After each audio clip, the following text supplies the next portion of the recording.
Welcome to STV. నా పేరు శ్రావ్య. Bulletin updates చూద్దాం. తెలుగుదేశం పార్టీ కుటుంబ సభ్యుల పండుగ మహానాడుకు వేళయ్యింది. పార్టీ ఆవిర్భావం తర్వాత తొలిసారిగా నెల్లూరు జిల్లా వేదికగా ఈ చారిత్రాత్మక ఘట్టం ఆవిష్కృతం కాబోతుంది. నేడు నెల్లూరులోని టీడీపీ జిల్లా కార్యాలయంలో నిర్వహించిన విలేకరుల సమావేశంలో రాష్ట్ర అధికార ప్రతినిధి కోటమిరెడ్డి గిరిధర్ రెడ్డి కీలక వ్యాఖ్యలు చేశారు. నెల్లూరు జిల్లాకు మహానాడు నిర్వహించే అరుదైన బాధ్యతను అప్పగించినందుకు తెలుగుదేశం పార్టీ జాతీయ అధ్యక్షులు ముఖ్యమంత్రి నారా చంద్రబాబు నాయుడు, అలాగే జాతీయ కార్యనిర్వాహక అధ్యక్షులు రాష్ట్ర మంత్రి నారా లోకేష్ కు జిల్లా పార్టీ తరపున గిరిధర్ రెడ్డి ప్రత్యేక ధన్యవాదాలు తెలియజేశారు. ఈ నెల 27, 28, 29 తేదీల్లో కోవూరు నియోజకవర్గంలోని ఇఫ్కోసెజ్ వేదికగా ఈ వేడుకలు జరుగుతున్నాయి.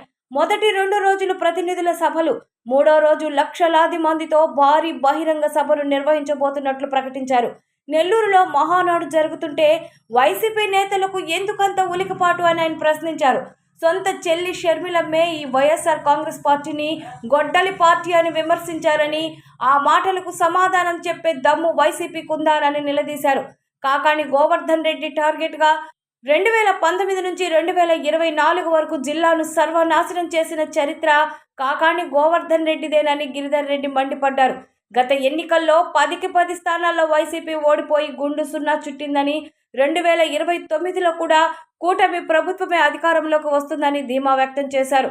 మొత్తానికి నెల్లూరు గడ్డపై పసుపు జెండా రెపరెపలాడబోతుంది. మహానాడు సక్సెస్ కోసం జిల్లా కేడర్ ఇప్పటికే సమరోత్సాహంలో సిద్ధమైంది. తెలుగుదేశం పార్టీకి సంబంధించిన మహానాడుని నెల్లూరు జిల్లాలో నిర్వహిస్తున్న సందర్భంలో అసందర్భంగా జిల్లా వైఎస్ఆర్ కాంగ్రెస్ పార్టీ అధ్యక్షులు కాకాని గోవర్ధన్ రెడ్డి మొన్నటి రోజున మీడియా కాన్ఫరెన్స్లో మహానాడులు నిర్వహించుకోండి, నాడు నిర్వహించుకోండి, మీకు ఏమీ రావు, అనవసరంగా అసందర్భంగా ఉత్తర ప్రగల్భాలు పలికారు. మహానాడుతో నీకేం పని? అసలు మహానాడుతో మీకేం సంబంధము? మహానాడు అనేది తెలుగుదేశం పార్టీ కుటుంబ సభ్యుల పండగ. మహానాడు అనేది తెలుగుదేశం పార్టీలో ఏమేమి ఇప్పటిదాకా ప్రజల కోసం చేశాం, ఏమేమి భవిష్యత్తులో చేయాలి, మహానాడులో అందరి ప్రతినిధులతో మాట్లాడి చేసినవి ఏమిటి, ఇంకా ప్రజలకి ఏం మేలు చేయాలి అని అందరితో కూడా మాట్లాడి తీర్మానాలు చేసుకుని ప్రజల భవిష్యత్తు కోసం చేసుకునేదే మహానాడు. ఆ మహానాడు నెల్లూరు జిల్లాలో జరుగుతుంటే నీకెందుకు అంత ఉలిక్కిపాటు? మీకేం పని మహానాడుతో? మహానాడు చేసినా, నాడు చేసినా, జోస్యం చెప్తున్నా, ఛాలెంజ్ చెప్తున్నా, 0 సీట్లు వస్తాయి, ఏమీ రావు. ఏంది 0 సీట్లు వచ్చేది? ఎలక్షన్స్కు ముందు వైఎస్ఆర్ కాంగ్రెస్ పార్టీలో జిల్లా మంత్రివర్యులుగా ఉండి ఈ జిల్లాకు పెత్తనం చేసింది మీరు కాదా? ఈ జిల్లా పెత్తనం చేసింది మీరు కాదా? జిల్లాకు పెత్తనం చేసిన మీ ఆధ్వర్యంలో ఆ రోజు మీరు జోస్యం ఇదే విధంగా చెప్పలేదా? వైఎస్ఆర్ కాంగ్రెస్ పార్టీ జిల్లాలో 10కి 10 గెలుస్తుంది, ఎంపీలు గెలుస్తారు. పాపం శ్రీధరు ఇక్కడ ఉంటే సునాయాసంగా గెలిచేవాడు, అక్కడికి పోయిండు కాబట్టి ఓడిపోతున్నాడు. మీరే కదా జోస్యం చెప్పింది. ఏమైంది ఆ జోస్యం? 10కి 10 సీట్లు పార్లమెంట్ సభ్యులు, మీరు చెప్పిన జోస్యం నిజమైంది. రివర్స్లో 10కి 10 సీట్లు పార్లమెంట్ సభ్యులు, జిల్లా ప్రజలు కూటమి ప్రభుత్వానికి తెలుగుదేశం పార్టీకి బ్రహ్మరథం పట్టినారు. ఏదో 1వ వార ఆ తిరుపతి పార్లమెంటు పోయింది. మీరు ఇదే విధంగా ఇదే భాష ఇదే విధంగా మాట్లాడుతుంటే రాబో 2029లో తిరుపతి పార్లమెంటు కూడా మీరు గెలిచే పరిస్థితి ఉండదు. ప్రజలు అన్నీ గమనిస్తున్నారు.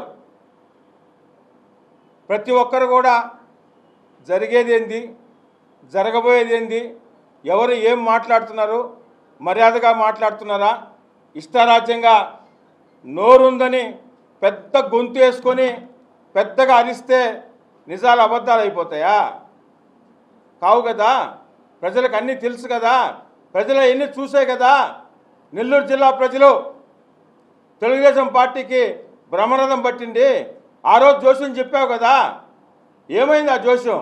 రేపు కూడా అంతే. నిన్న మీరు మాట్లాడినప్పుడు ఛాలెంజ్ ఇస్తున్నా, రాబో రోజుల్లో జిల్లాలో వైఎస్ఆర్ కాంగ్రెస్ పార్టీకి 10కి 10 వస్తాయి ఏదేదో మాట్లాడినారు. రేపు కూడా అంతే. మీ జోస్యం మొన్న 2024లో మీ జోస్యం ఎలా ఫలించిందో రాబో రోజుల్లో అప్పుడు మంత్రివర్యులుగా ఉండి పెత్తనం చేశారు, ఇప్పుడు జిల్లా వైఎస్ఆర్ కాంగ్రెస్ పార్టీ అధ్యక్షులుగా ఉండి పెత్తనం చేస్తున్నారు. రేపు జరగబోయేది కూడా 2029లో అన్ని అసెంబ్లీ స్థానాలు పోయిన తిరుపతి పార్లమెంటు సహా తిరిగి తెలుగుదేశం పార్టీ గెలుస్తుంది, తప్పకుండా గెలవబోతుందని కూడా మీ ద్వారా ప్రజలకందరికీ కూడా తెలియజేస్తూ, ఇంకపోతే గొడ్డలి పార్టీ అన్నందుకు ఎక్కడ లేని ఉలిక్కిపాటు వస్తుంది. గొడ్డలి పార్టీ అంటే ఒళ్ళంతా వణుకు పుడుతూ ఉంది. ఏమంత భయము? గొడ్డలి పార్టీ అంటే ఎందుకు అంత భయము? ఎందుకు మీరంతా వణికిపోతా ఉన్నారు? ఎవరన్నారు గొడ్డలి పార్టీ? ఎవరన్నారు గొడ్డలి పార్టీ? ఆ రోజు మీ జగన్మోహన్ రెడ్డికి ముఖ్యమంత్రి కావాలని వేల కిలోమీటర్లు పాదయాత్ర చేసి వారి అన్న ముఖ్యమంత్రి కావాలని ఎండా వాన లేకుండా కష్టపడి పాదయాత్ర చేసిన మీ చెల్లి రాజశేఖర రెడ్డి బిడ్డ షర్మిలమ్మ అన్నది గొడ్డల పార్టీ అని. ఎందుకన్నది గొడ్డల పార్టీ అని? సొంత బాబాయిని చంపించినందుకు మీ చెల్లి రాజశేఖర రెడ్డి బిడ్డ షర్మిలమ్మ అన్నది గొడ్డల పార్టీ అని. దానికి చెప్పండి సమాధానం.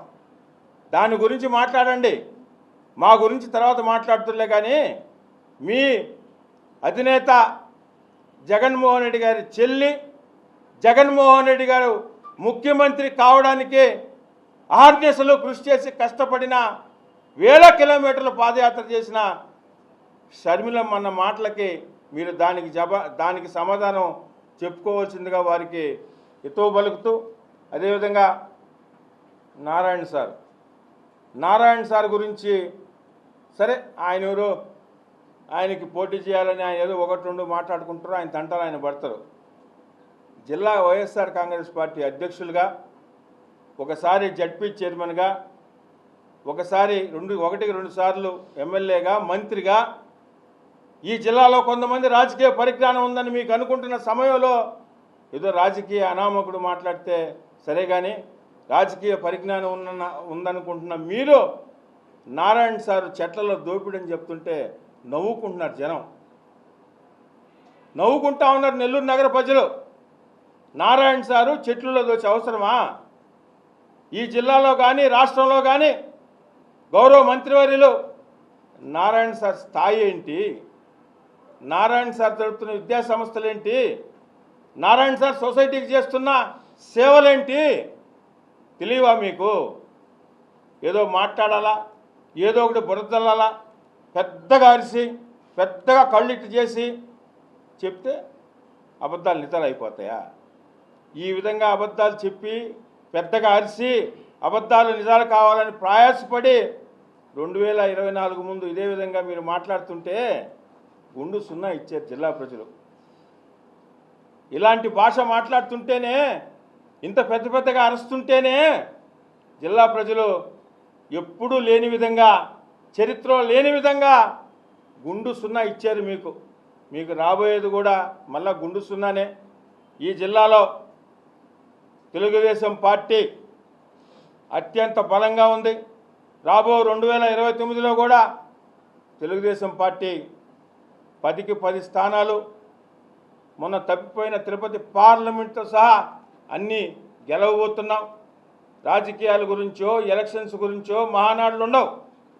మహానాడు అనేది ప్రతి సంవత్సరం కూడా స్వర్గీయ తెలుగుదేశం పార్టీ వ్యవస్థాపకులు నందమూరి తారక రామారావు పుట్టినరోజు సందర్భంగా తెలుగుదేశం పార్టీలో మనం ఏం చేస్తున్నాం, ఏం చేయాలి, ప్రభుత్వంలో ఉన్నప్పుడు ప్రజలకు ఎంత మేలు చేయాలి, ప్రతిపక్షంలో ఉన్నప్పుడు ప్రజల తరపున ఎలా పోరాడాలి అనేది ఇంట్లో కూర్చొని మీలాగా ఏసీ రూమ్లో కూర్చొని నిర్ణయాలు కాదు.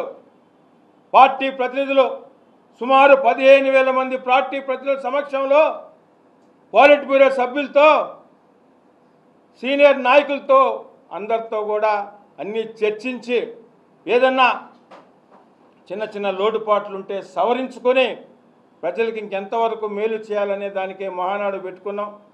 అనవసరంగా అసందర్భంగా ఇష్టారాజ్యంగా పెద్ద గొంతు వేసుకొని మాట్లాడి తిరిగి 4 మాటలు అనిపించుకునేదానికి దయచేసి మీరు స్వస్తి పలుకుతారని భావిస్తూ భవిష్యత్తులో మీరు మాట్లాడే భాష కంట్రోల్లో ఉంటే భాష రంగా వస్తుంది. తిరిగి మీరు మాట్లాడిన భాషను మీకు ఇస్తే తట్టుకునే పరిస్థితి కూడా ఉండాలని మీరు ఆ విధంగా మారుతారని, రాజకీయంగా ఏదన్నా ఉంటే సలహాలు, ఏదన్నా ప్రభుత్వంలో ఏదైనా లోటుపాట్లు ఉంటే సలహాలు సూచనలు ఇవ్వాలి తప్పితే వ్యక్తిగతంగా అబ్బా కొడుకులు ఇష్టం వచ్చినట్టు మాట్లాడితే తిరిగి అదే భాష మాట్లాడితే మీ నాయకుడిని మీరు మాట్లాడించాలన్న కోరికుంటే మా నాయకుడిని ఆ విధంగా మీరు మాట్లాడతారు. ఇదొక్కటి దయచేసి గుర్తుపెట్టుకోండి. మీ నాయకుడిని మా దగ్గర మీరు మాట్లాడిన భాష మాట్లాడించాలా అనే కోరికలు మీకుంటే మీరు అదే భాష మాట్లాడితే మీ నాయకుడిని కూడా అంతగా రెట్టింపుతో మాట్లాడాల్సి వస్తుందని కూడా మీకు హెచ్చరిస్తున్నామని గోవర్ధన్ రెడ్డి గారికి తెలియజేస్తున్నాం. ఇవి ఇప్పటివరకు ఉన్న bulletin updates. Keep watching STV. మేము చేసే వీడియోస్ మీకు నచ్చినట్లయితే లైక్ చేయండి. అలాగే మరిన్ని ఇంట్రెస్టింగ్ అప్డేట్స్ కోసం మా ఎస్టీవీ తెలుగు ఛానల్ ని సబ్స్క్రైబ్ చేసుకోండి.